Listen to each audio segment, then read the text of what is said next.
1, 2, 1, 2. The man Len Loose from NBNY Hits. This is our inaugural interview, first in a series of interviews with our local DJ legends, aka the Newburgh DJ legends. And this will give you some insight on how they got started, where they got started, and some more background information on them. Let them tell their own stories. The series is called Hit 'em Up, where basically we find out who we are interested in talking to, and we hit them up, and we bring them to you. Our first guest in this series is a friend of mine.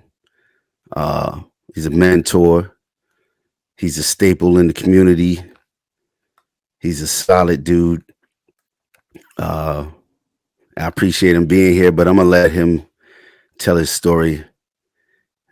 He's my good friend, DJ Big Chris. We'll bring him in here. There he is. What's good? All right. What's good, Big Dog? I'm chilling, man. On a good Sunday evening, you know? That's what's up. And y'all have to excuse us for acting formal like we're on TV or something, but we Like go I way just met back. him. So I've known him for years. in order for us to get all the information out, we're gonna do it formally. So anything you want to say before we get started? Nah, man, I'm excited. You know, this is it's one of the first things we're doing. We've been chopping ideas together, mashing up ideas for the longest, man. Finally get a chance to do something like this, and hopefully everybody else will get on board and we can move forward and continue to grow this thing, what we call DJ history here in Newburgh. All right. No doubt, no doubt. And he gave you an idea that we got a lot of things coming up that we're working on.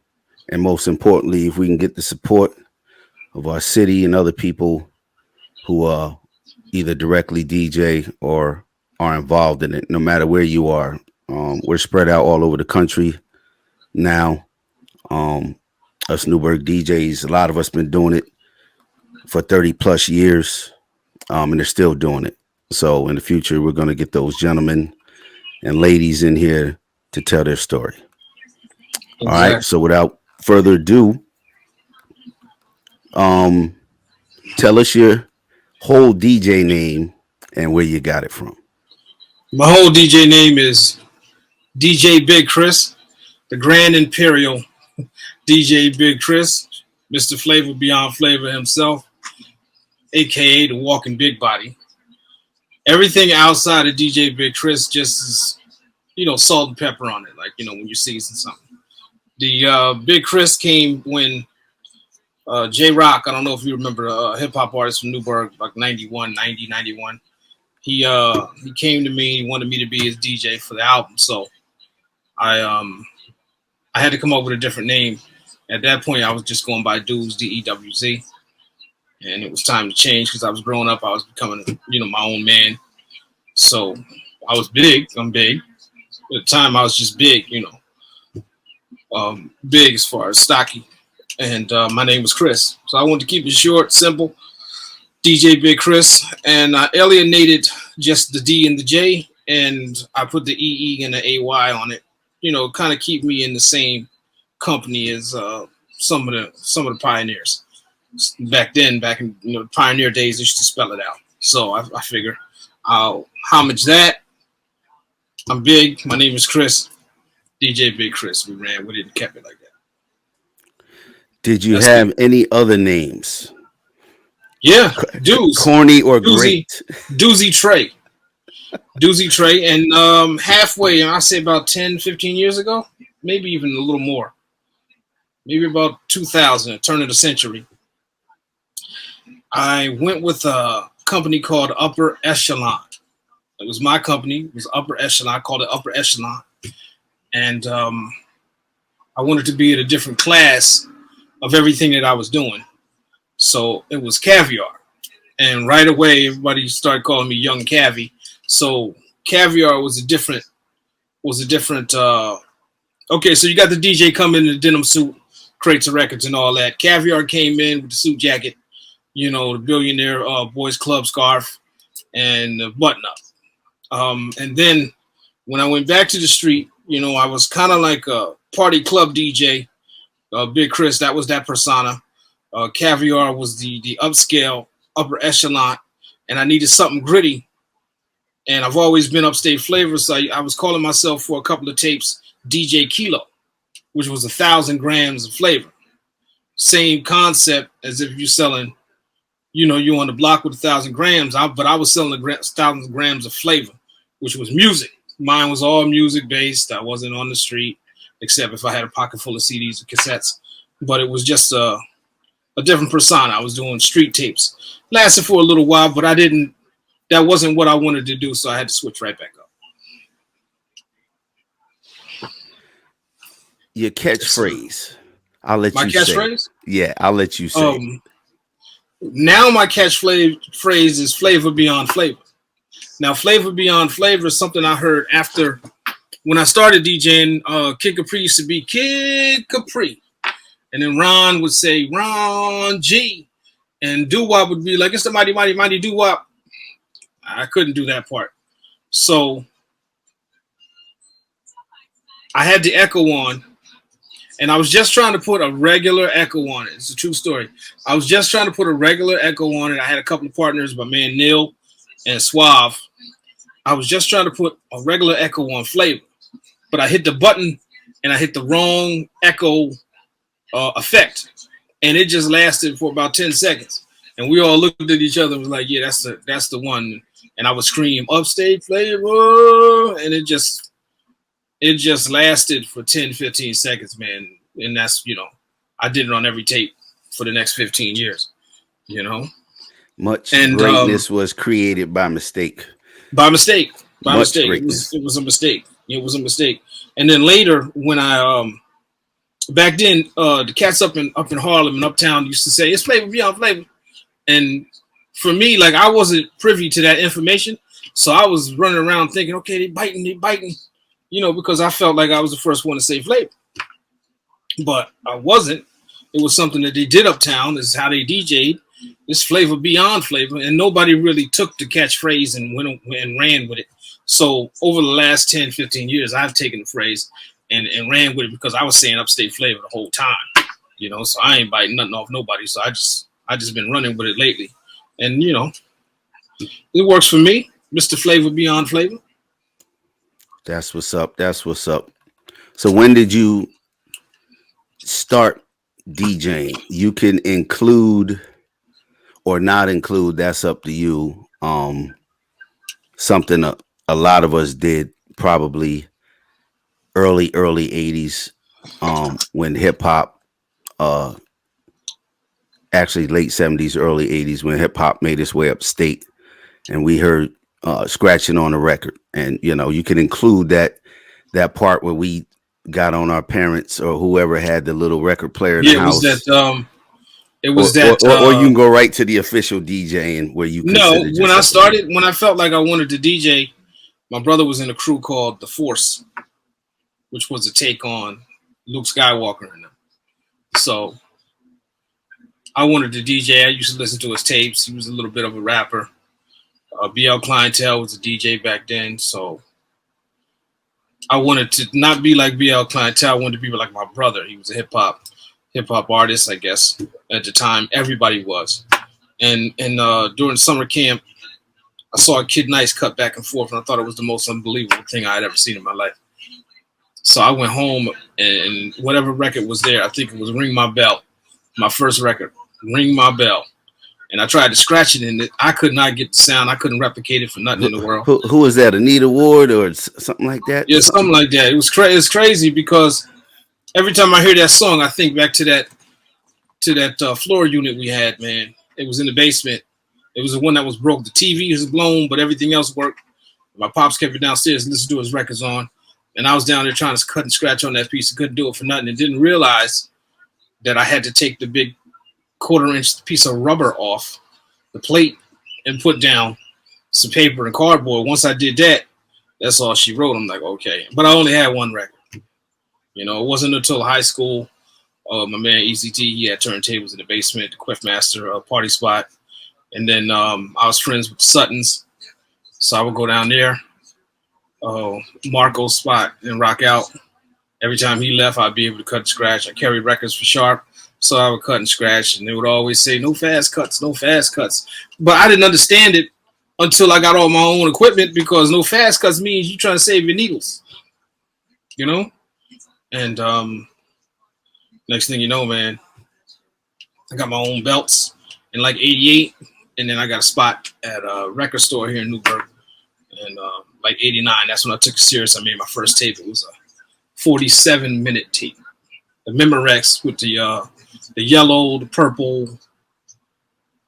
The clear joint, purple. right? Yeah, the clear joint with the yellow, purple, and green and pink shapes on it, the 80s colors. Man, listen, I dubbed 5 of them. When I sold all 5, I was gassed up. $35. Up. Shout out Kid Nice, BL, the Suttons. Yeah, exactly. Everybody who came before us. Yeah, and what benefited me was being in that store, man. Being in that store, I was able to cut and scratch and blend whatever I wanted to blend all day for 6 hours a day, every day. I go home and spin and do everything I wanted to do for as long as I wanted. So I had all the practice in the world.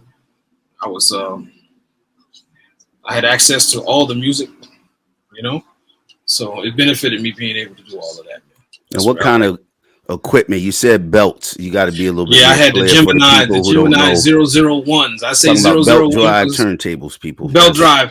And if anybody knows belt drive back then, if you touch one side of a belt drive, it's not quartz locked in. So you if you touch it, it's gonna do this. If you put your hand over here, this side's going up, and this is the side the needle's on. So as soon as you touch it, you got more of a chance to skip that needle. So you had to have a really, really light touch.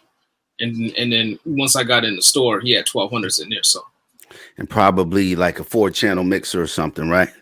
Yeah, at least 4-channel, 2-channel. It was a 4-channel. You talking about a realistic, maybe? Yeah, it was a 4-channel. It was like it was wooden with the gold tone on the top. It sounds like a old Gemini or pyramid mixer. It had an EQ on both channels. Power, bass power, amp or something crazy. And then of course, I think 1990. That's when who was that, man? Came out with the mixer with the 4-second sampler on it. That's probably Newmark or a Gemini. Newmark, yeah, Newmark came out with the 4-second sampler. It had 4 banks of 1-second samples. I used all 4 seconds just to loop a record. I was just trying to loop a record. Once I learned how to loop a record, I looped the beat because it was hard to get instrumentals that didn't have a whole lot of nonsense going on back then. And actually, in the future, what we're going to do is we're going to try to get everybody who we can involved on the discussion about blend tapes and where did the blend tape start from. A lot of people here say it started here. All my OGs from here say it started here. So I'm going to go with them until I can be proven otherwise, but that's a conversation for another day. So when you got started, what was your initial plan, or what did you think you were going to add to it, or what was the goal early on? We had no clue.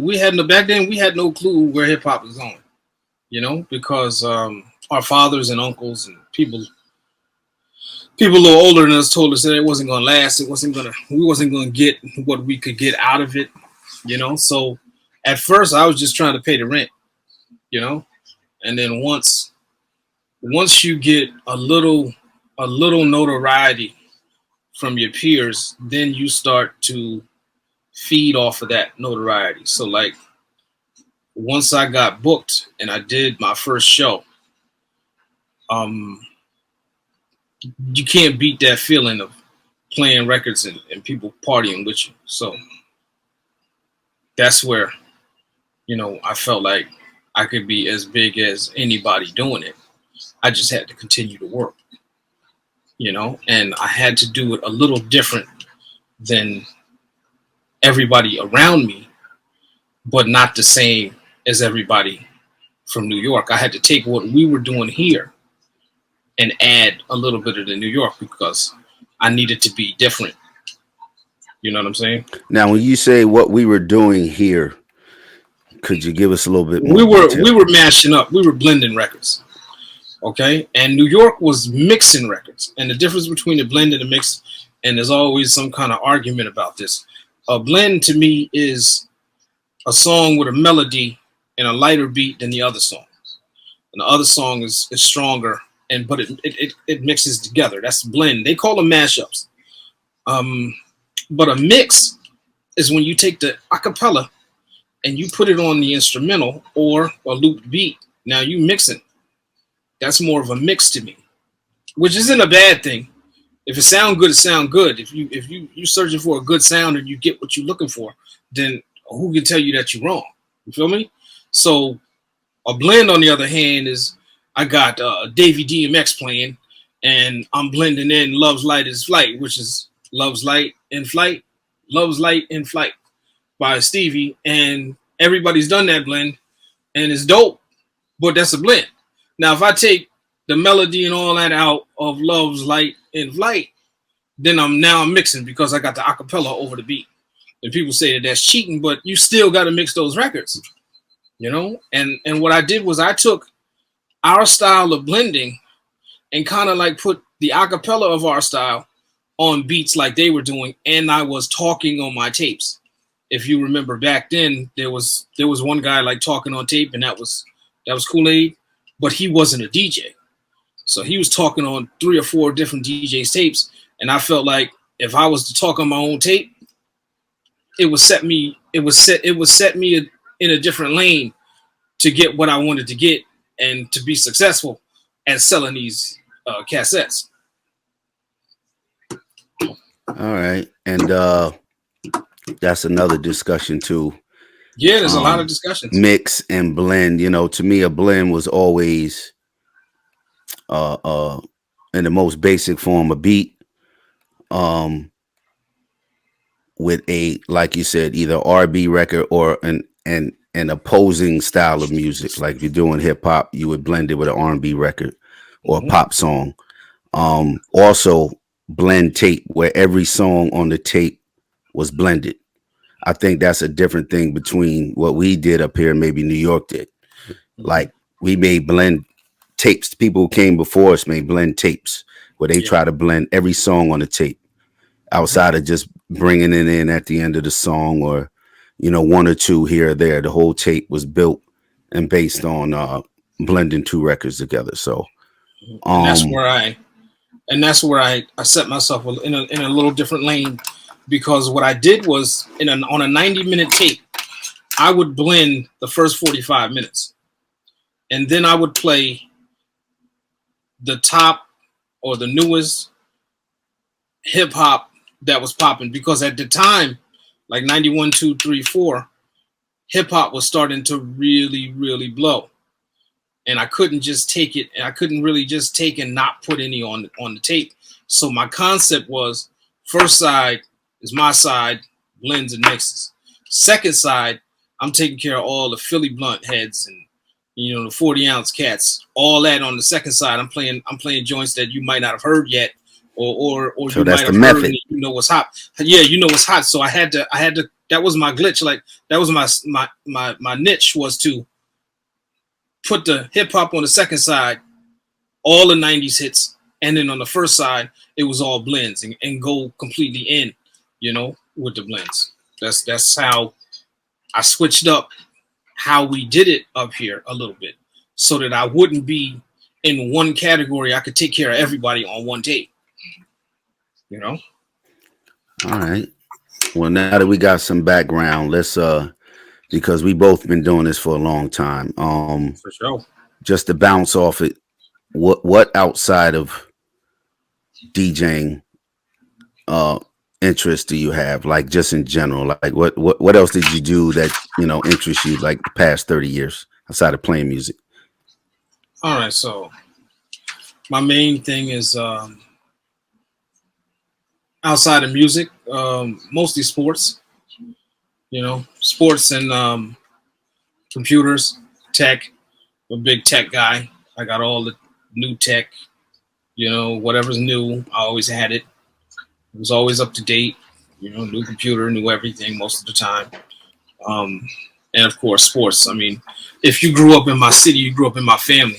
Everybody plays sports.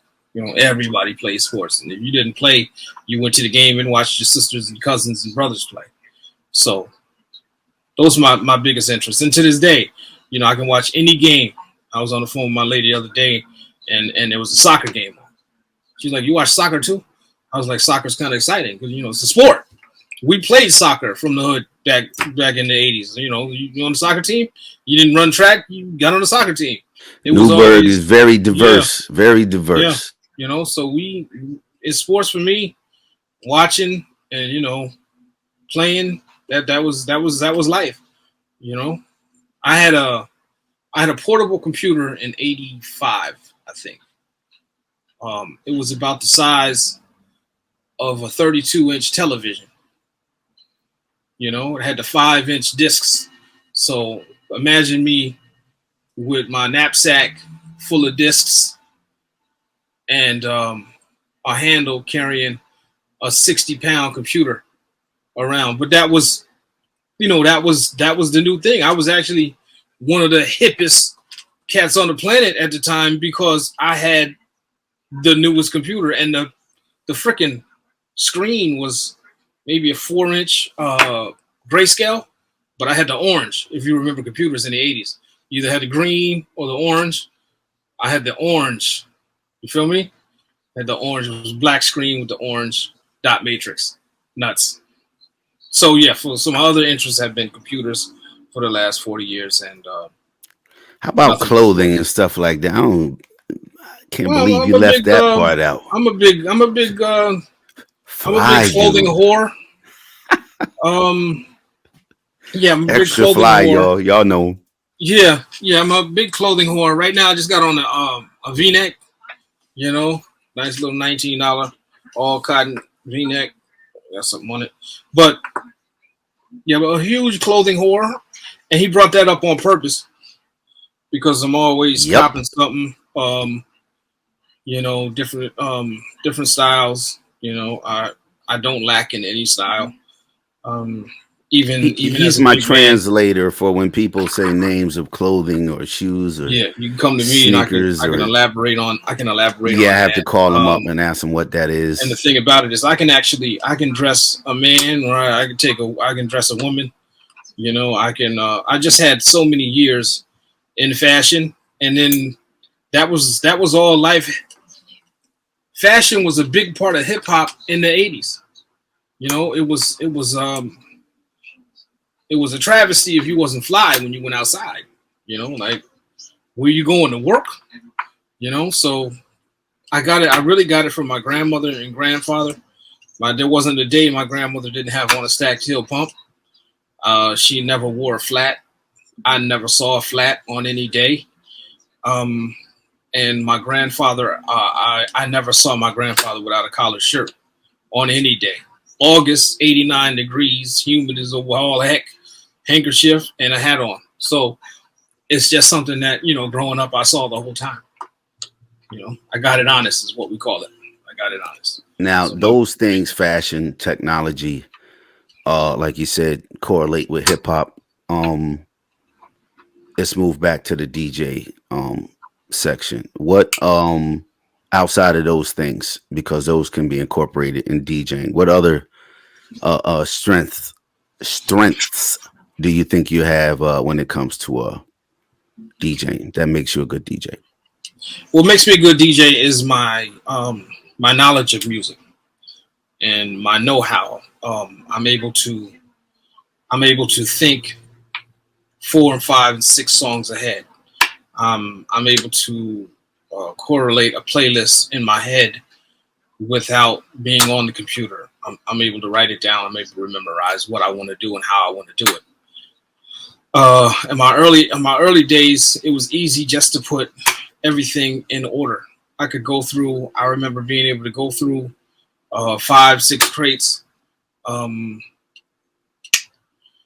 and remember where everything was without even glitching. So knowledge of what you're doing, my prep time was impeccable. Um, Crowd control.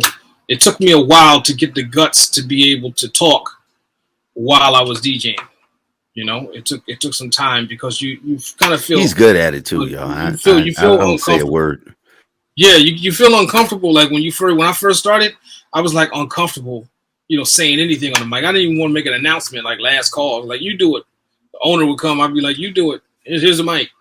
But over time, what happens is, and I can tell any DJ that's starting out, what happens is anything that you feel inferior doing, you're going to do it and you're going to be successful with it that one time, and that's going to push you over the edge, and it's going to be all coast from there. So once I had that one party where I had to get on the mic and I had to do some things, I had to say a couple of fly words here and there, and I got the reaction that I never thought I would be able to get, is when I was able to now control the crowd. And that's one of my strong points: being able to control the crowd, being able to talk when needed to be talked, being able to correlate a playlist, being able to read the crowd. Um, because if you can't read the crowd, you could be in the crowd, and You could be sometimes in you your get look at own the crowd. world, huh? Doing whatever Yeah, you you, want to you could do be in over your there. own world, and everybody's looking at you like, "Do you know that there's other people in here?" So I've seen DJs do it. I never intervene. I'll talk to a DJ afterwards. Um, if that's what if they want to poly about they set, I don't have any qualms about that. But I don't never intervene when the guy's going wherever he's going, unless he's on my team. Now, if somebody I got a guy, and I always got to intervene. You might want to go here with it. But I don't like to intervene because I don't know what he's up to. He could be up to something, and that could be his style. And my style has always been being able to go in, correlate the party properly, start off light. Sometimes you go in heavy. I've been in parties where I start off light and it don't get popping until like 12:30, but the 11 to 12:30 vibe is real cool. It's the songs you're bouncing in your chairs and all of that. And then you go into some parties at 11. First song you play, everybody's rocking, and you rocking out to 3 o'clock in the morning. You're trying to figure out where the last 4 hours went, but you remember every single song. And I've just been blessed with a good memory. Um, I go back and look at what I played.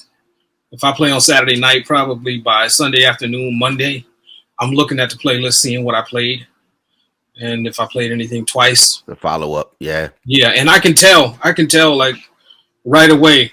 If I look at the list hard enough, I can see where somebody came and said, "Play this." Oh, that's where they wanted me to play this. So it So don't stop when you're done DJing, is what you're saying no, it to it. doesn't stop. It's a lot of prep. It's a lot of prep, and it's a lot of seed work. So that's one of my attributes, is being able to prepare, and work on my playlists overtime. I got to do it. I got to do it all over again. Is This there is the new year. anything that you think you could probably do better? That's a tough question for anybody because most people either get comfortable with what they're doing, or people, they have yes men around them, or people who just want something from them, so they'll tell them anything, or Yeah. they gas people up. So To in be your honest, own, to is be there anything honest, that you what could do I can better? do better right now is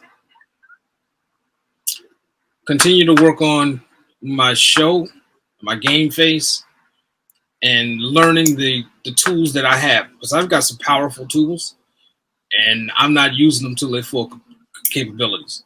I'm not using. I'm just winging it, to be honest. Like This technology move the fast, man. technology, some of the Don't technology beat I have, yourself up. man, This stuff is I move. can just I could just take I could just take I got a player I can just put in the backpack, man. And if there's wireless, I got access to everything ever made on the planet, and I don't utilize it properly. I spend the money, but I won't spend the time sometime because my talent sometimes gets me over, and I need to stop just allowing myself to get over because on my talent. If you look at some of the greats and some of the people that have done great things in life, they still work at it regardless of their level of talent. So You know? basically, back on the training circuit with some of the items and Yeah, technology yeah. you have. That's what I've been doing That's lately. You know, and time consuming. part of that is taking the time to minutely cue and add and cue and add and check and see where the beats are. What is this? Where are you going when you play it?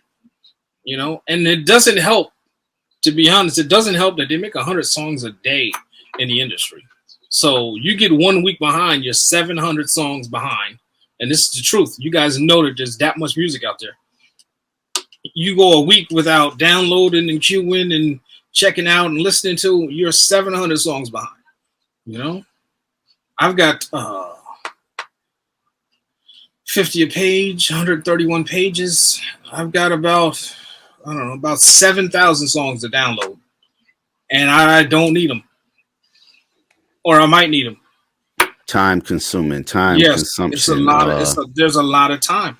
I had an individual last night, early this morning. That is, he made a statement that this DJ thing is easy. My lid flipped, and I couldn't really go at him because I didn't want him to feel like, you know, I didn't want him to feel like I was going at him. So I calmly tried to put him in the right space so that he could actually rethink what he posted.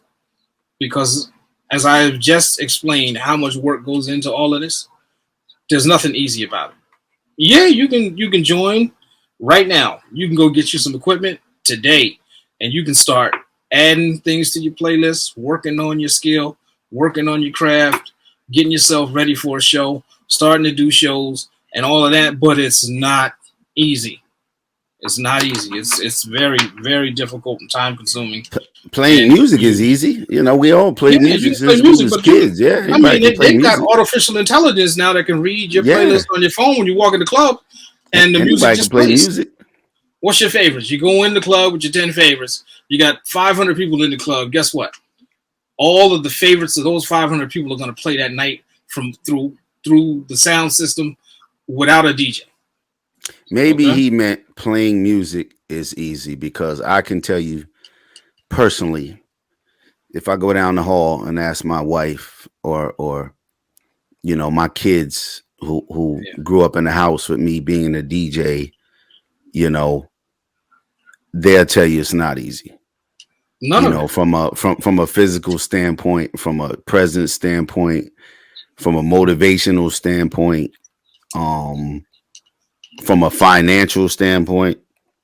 And if you ever played music in Newburgh, from a social standpoint, because um, I'm sure you agree, we came up in an era where our listeners don't just listen to anything, and they just No, they don't let don't. anybody get on the set and just play music, and No.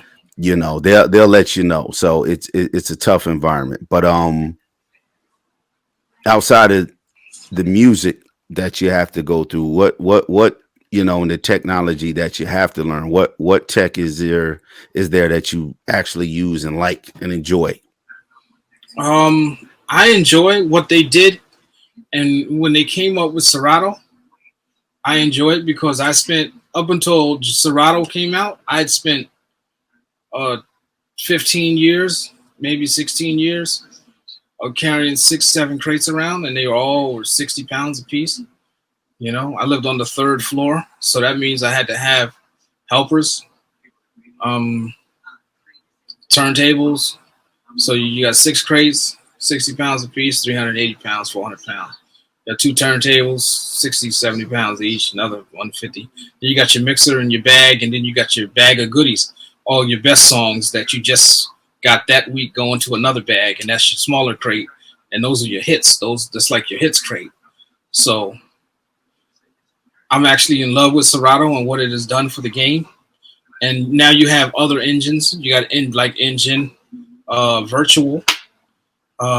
What's the other one? Record Box. So there's ways to DJ be able. Pro, DJ Pro, right? Yes, that's that's the the Apple AI. program. You got, yeah, like you Yes, said, yes. virtual So you DJ. You got have Tractor, that's Native Tractor. Instruments. Forgot about Tractor. You know, so you've got a lot of programs that help that make it easier to DJ. That's an upgrade. It's easier to have the music. You can simulate turntables without needles now. So for me though, it's Serato. It's very hard for me to let Serato go. Like, I have the Prime Go and I have the Prime 4, and it's hard to let Serato go because I've been using it so long, and it's like second nature. Some of the things I can do on it, and that's where I was saying I'm at a standstill. It's tug of war. You know, um, when do I bring my laptop or do I just bring my players? Um, it's tough, but Serato is probably by far the biggest attribute as far as equipment over the last 15 years for me. Outside of the money, um, the enjoyment, which comes from us being a part of the hip hop community, our aspect in it is DJing.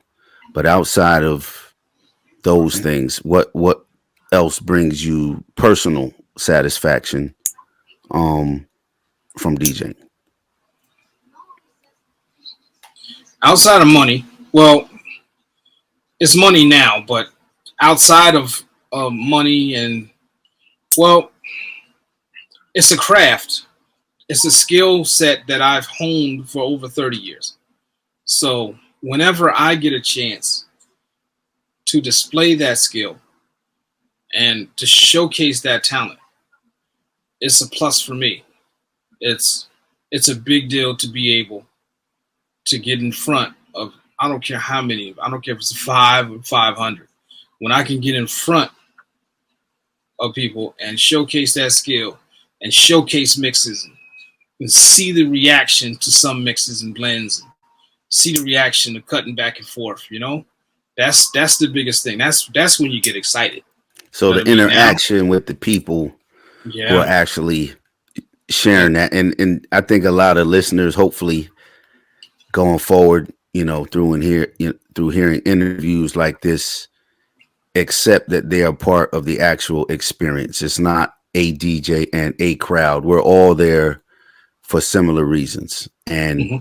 we find when people enjoy the experience outside of just waiting for their favorite song to come on, or trying to look cool, or be the best looking person in the place, to actually enjoy the experience, um they'll get much more satisfaction too. That makes our job easier, definitely makes their job easier.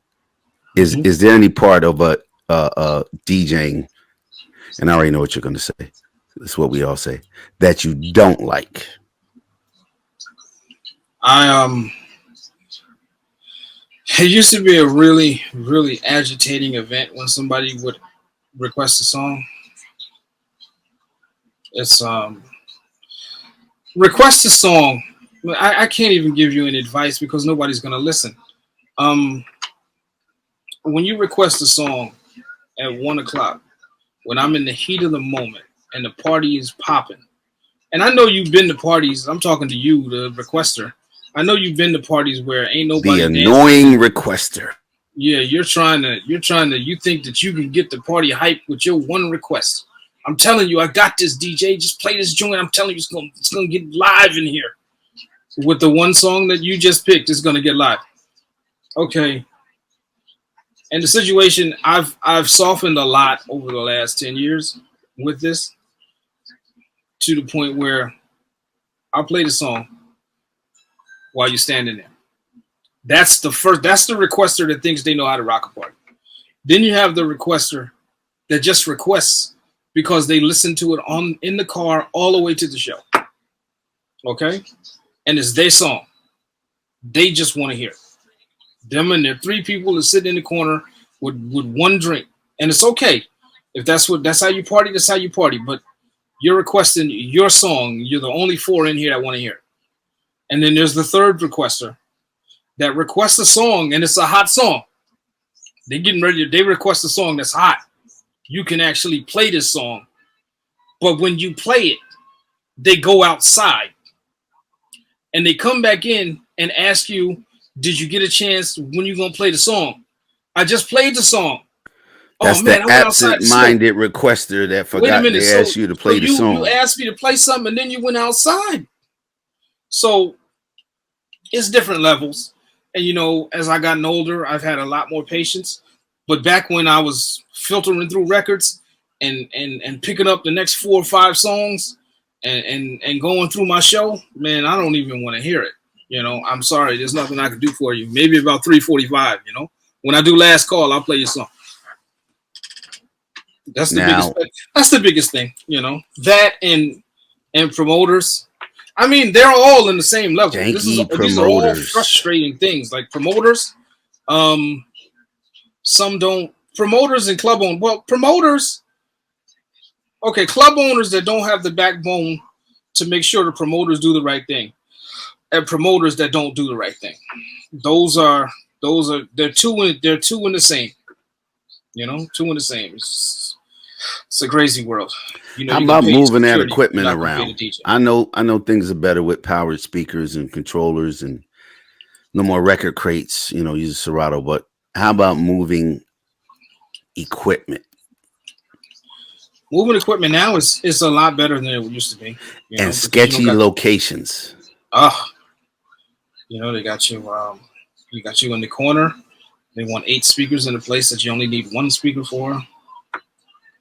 It doesn't really irritate me when I do venues, except for when I don't have any parking.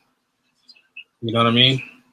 So the venue is gonna be the venue is the venue. So when Hmm. I go do a show, I know what I'm up against already. Okay, I got to do this, I got to do that. This is where I'm gonna be. And, I might be uncomfortable for 4 or 5 hours. You know, um, you might not have electricity on this side. You might have electricity over here. Those are things that can come up, and you just deal with it. Is there But any equipment if you didn't have to bring your own that you got there or to a venue and that you hate to see when you show up there? Like, is there anything that you do not like to use, regardless? um, I don't like to use other people's controllers because they never work. So if I go in a venue and you got a controller in the venue, right? That means unless you bought it today, that means every DJ you have in here uses this controller. That means there's germs on top of this thing, and some of the buttons ain't gonna work. There might be a liquor spill inside. Um, uh, the plates might not move as smooth as I need them. Headphone jack Yeah, damaged. headphone jack is damaged. There's just so many complications with something like that. I don't like to see that. Unless it's a respectable club. You know, sometimes when you go in and they got their own speakers. I did a wedding once where they had a house system. Oh, the worst thing on the planet. Sound sucked, and the father of the bride argued with me about turning it up the whole night when he knew I was out of control. I was in control of Things the out night. of your control that they try to hold Yeah, you yeah. responsible for. Turn the lights down. Okay, there's only one Okay, light so switch, so if I turn I it don't down, work there. all the So lights go. what you want me to do? What do I have to do with the lighting system here? This is the Want me club. to This is take the out venue. one bulb over here, or what? What do you want me to do? Close the So what do you shade. want me to page? You want me to page the maitre d? Let me page the maitre d. Let me page the club manager and see if he can get the lights off for you or the lights on for you. I don't know. It's so many different things, but the pet peeve is the controller with all the filth. That doesn't really Take function care of properly. your equipment, people, please. Yeah. Club owners, just because you brought the controller don't mean you don't ever have to step back into the DJ booth again and make sure this stuff is operational or at least clean, especially in the pandemic era. Let's go back a little bit. Mhm.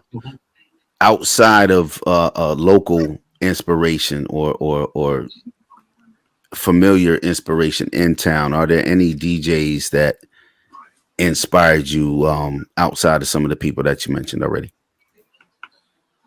All right. So outside of everybody here, um, I was coming up. I was on the come up, and I saw a DJ kick a pre-show. Craziest thing I could have ever seen. I never saw anybody go through that many records and keep the party amped with that style.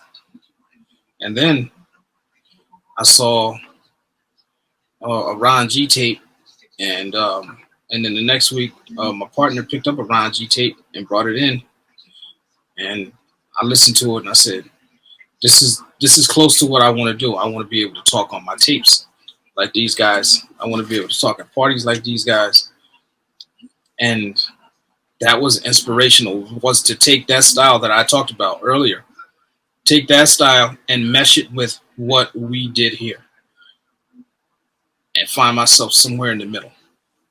So my inspirations from Ron and Kid Capri. Now I could say Grandmaster Flash because he was on, but I never saw him DJ. I just heard him.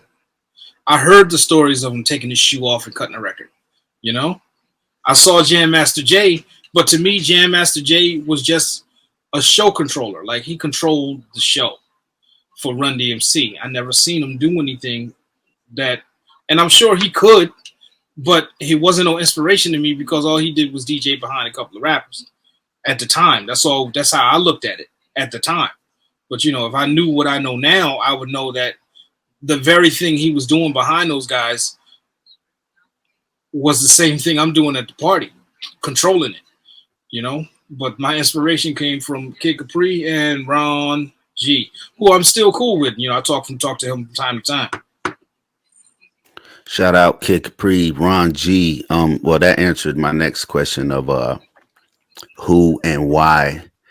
Um, where's the best places that you would like that you enjoy DJing at? Like, what's the best venue? Like when you get that phone call, you already start smiling and already know it's going to be a good time. Which type of venues are those?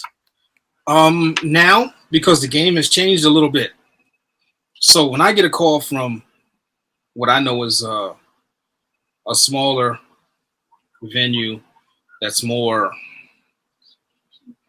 petite style, maybe 100, 150, 200 people, a lounge type. When I know that it's going to be intimate environment, that's when you can really go in because you're closer to everybody in there.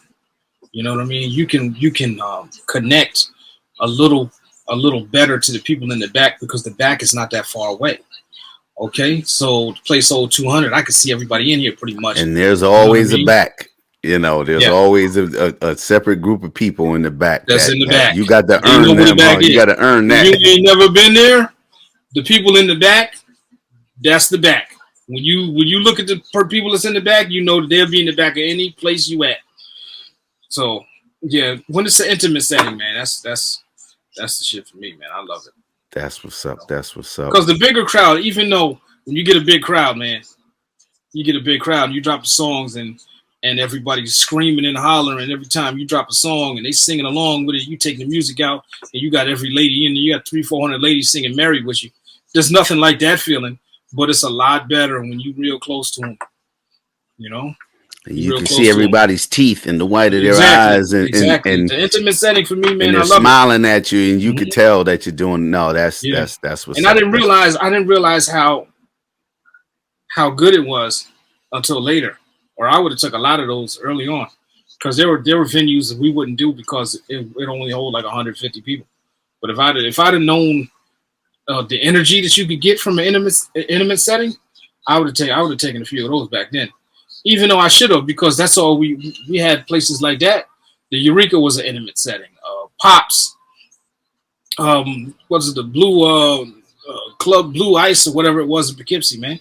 A couple of bars over there we used to go to, man, and it was an intimate setting. You get 120 people in there, so those were the best parties, man. Still to this day, like you go to places now that only hold 150 tops, and the party's popping because it's intimate. You know.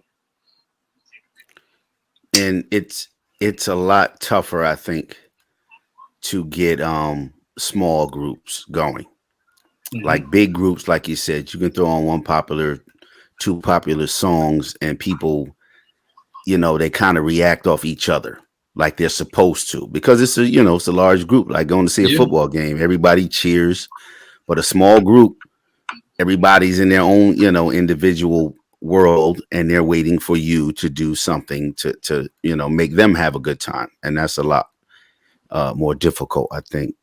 Um, over the years, what skills um have you improved on? Uh, that kind of make you perform more effectively. Like it takes you less time to do these things now, or that you actually put effort into learning that makes you like a better DJ, like right now, like Mhm. specific. My vocal drops, and when I say that, I don't mean like dropping vocals. My vocal drops. Like I might say something, and when I'm done saying it, be able to play the song. You know what I mean? Like I may say something that has to do with the song, and then play the song all in one motion. And when the song drops, you understand why I pulled out just a second to say what I was going to say and then drop the song. So I call it a vocal drop because the one song comes out, here comes the vocal, and boom, I'm dropping the next song. But I have practiced that. I practice that in my head when I'm driving to work, listening to gospel. You know what I mean? I don't have to be anywhere. Just some of the stuff comes to you because you have so much music in your head, and I'm able to take. I'll listen to somebody else mix and hear another song that has nothing to do with what they're playing, and I can come up with a vocal drop for that song and be done with it. And sometimes I'll take notes when It's it's almost like setting the song up. yeah, segues. Yourself, like you're Yeah, you're you're setting the song my up. vocal segue is on point. It took a lot of time. It took a lot of effort, and I still practice them. You know, when I got And something I know see, that I'm getting ready to do, I practice a few segues, and sometimes you gotta let it come to you.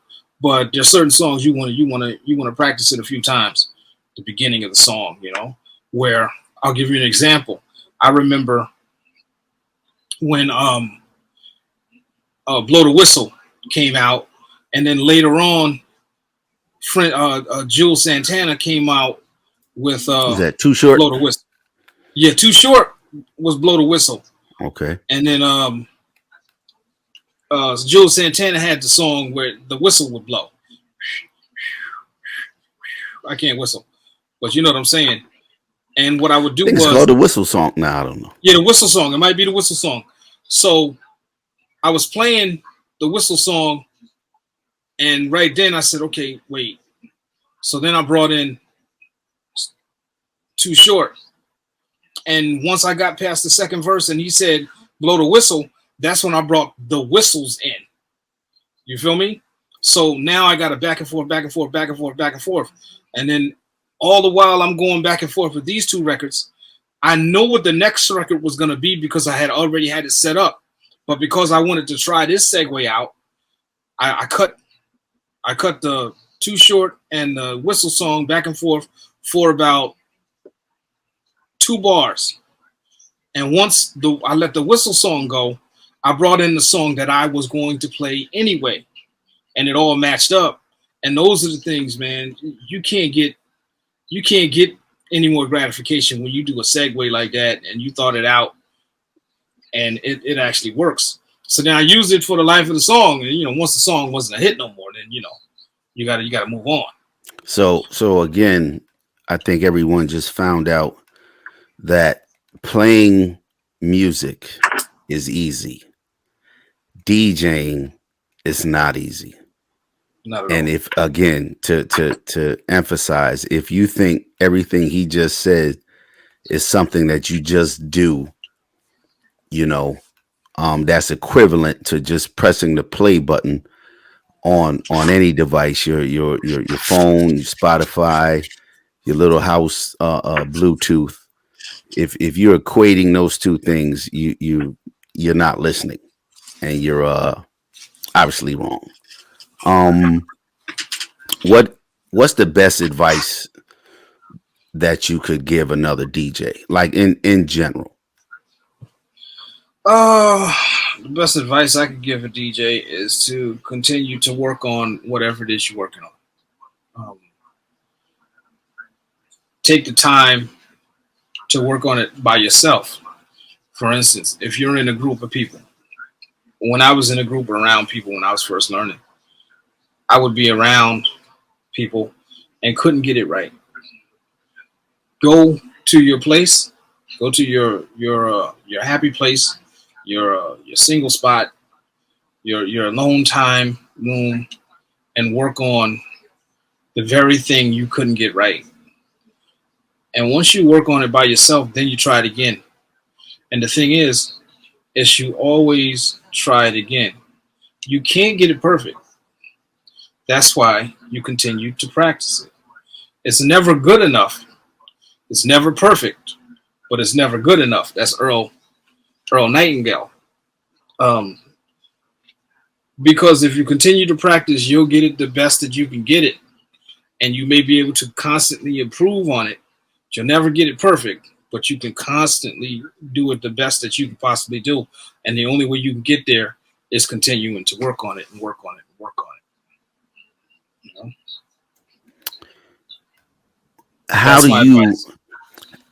how do you prepare um overall, like when the phone rings When the phone and rings, let's or if you get an email from someone saying, "Hey, are you available?"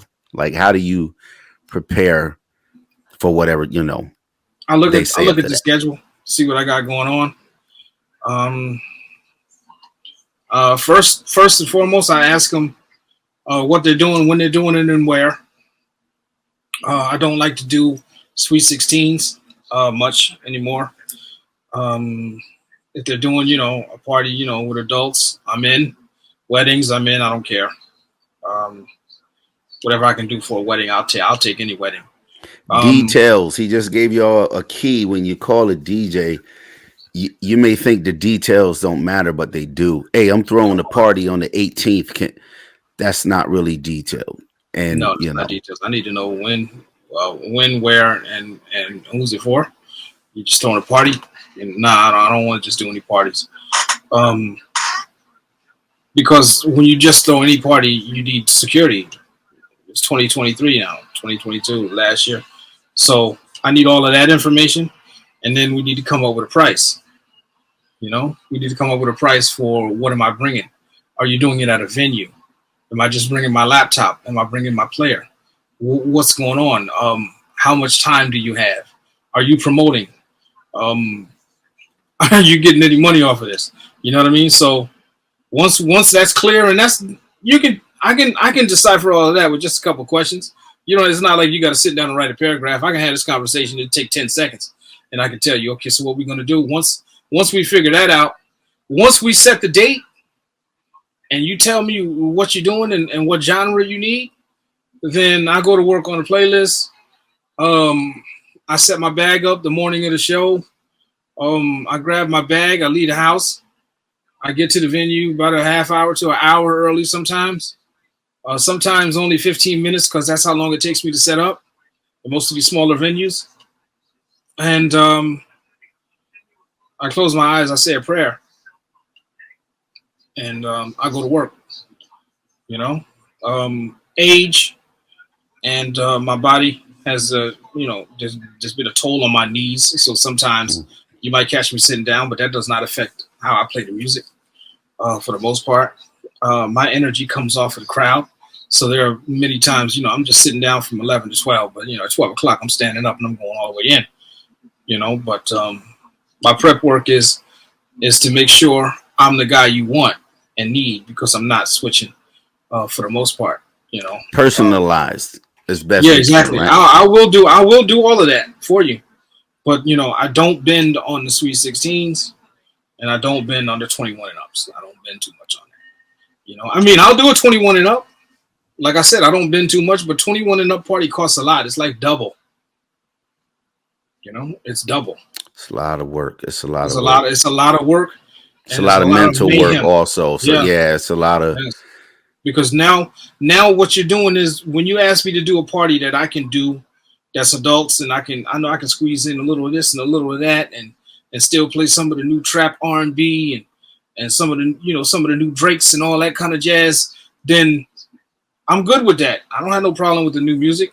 But when you ask me to play a 21 and up party, and now I got to play the trap and the drill, and I'm playing songs that I don't know. I don't know the cadences. I don't know how many bars. We definitely I don't don't know know the what the second reaction break is. sometime. You know, I don't know how they're gonna you react to the song. you take a request So from one of these young people, and yeah, the next 5 thing you seconds know, later, the place is upside down. yeah, So and it's because I didn't know what it is that you wanted me to play. You know what I mean? So sometimes that's the difficult part. But I don't like to do those, but I will do them for twice the money. I'll do them. that's a good way to lead Yeah, into the next question. yeah, I'll do them. Do you think the DJ culture, whatever it is now, like whatever that encompasses, is moving in the right direction, in your personal opinion? Not particularly. Not particularly. It's um no, not particularly because it's very hard, and the pandemic kind of screwed a lot of DJs up. You know, the DJs that actually were working. I had actually signed a contract that February for 16 weeks, and 2 weeks later we shut down. I signed a contract, a 16-week contract. So, um, and I'm sure there are a lot of DJs out there that lost contracts that year. Nothing you could do. Nothing was open.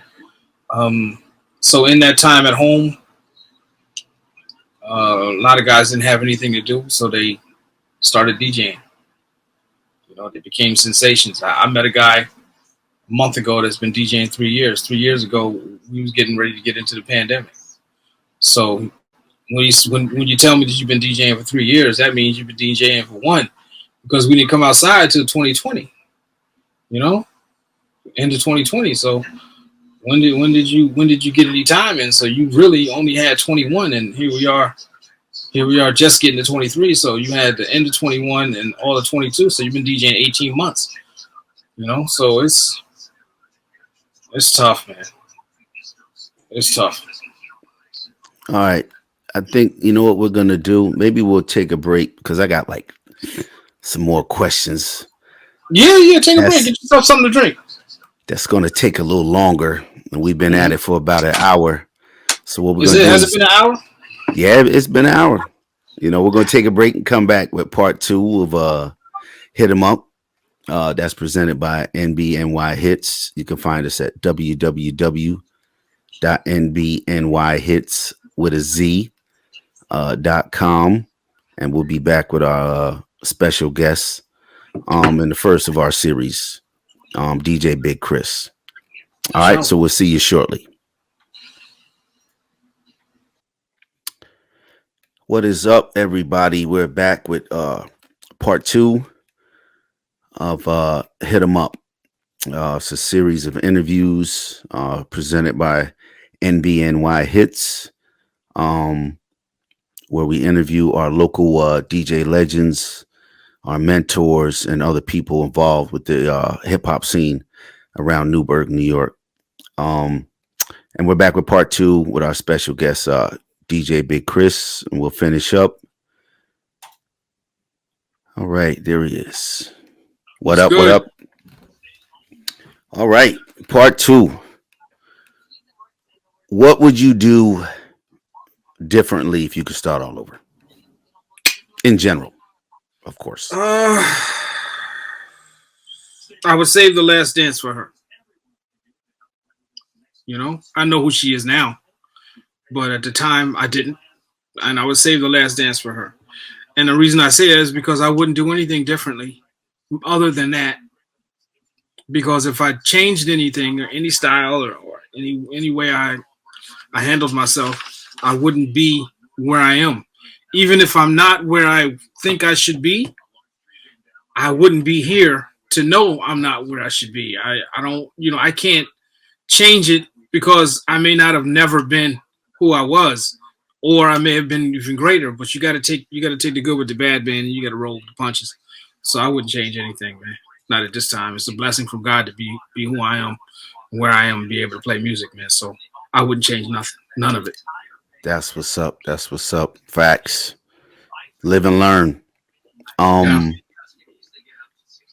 where can people find you, your information, your music, your social media, anything like that? Your online Okay, so presence. you can pick up your favorite smartphone, your tablet, get on your MacBook or your linear book or your Android book or whatever you got, whatever you are is in your possession. You can surf the net. That's old school right there. You can surf the net. You can look me up on IG. I'm at DEEJAY Big Chris or Big Chris underscore content, which you can find a lot of mixes. There'll be a lot of mixes going up, quite a few by the end of this month, January 2023. You can also find me on Facebook as Christopher Big Chris McAllister, also DJ Big Chris, also Northeastern Media and Entertainment.com, also MBNY Hits. So you can find me all over the place. If you're looking for me, find the link, hit the link. That's my new motto is find the link, hit the link. You can also catch me on Linktree at DJ Big Chris. That's where you'll find all the links, so you can hit all the links. Is the link tree the same as what's on the screen? The DEE?